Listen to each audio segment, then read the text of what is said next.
In the Hawaiian language, Honouliuli translates as Blue Harbor or Dark Bay. The aqueduct carries the ditch water across Honouliuli Stream. It predates the creation of the Honouliuli internment camp. The outflow is part of the Waiahole Water Company system. The aqueduct is also visible in historic photographs of the camp and led to the prisoner of war area.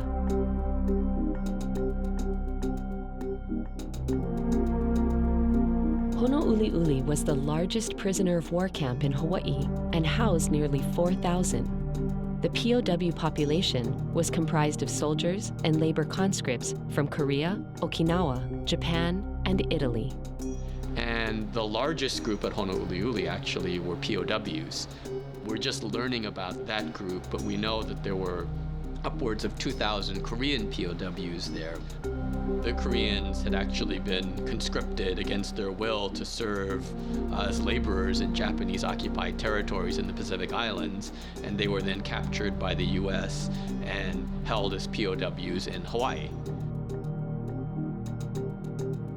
During the search for the camp in the late 90s, the aqueduct was useful in determining the true location of the camp, as it is a prominent feature of the site.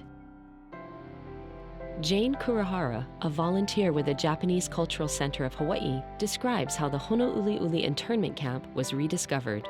KHNL, a TV station, they were going to air Schindler's List, so they wanted to know exactly where the Honouliuli internment camp site was. And to our consternation, we couldn't find it.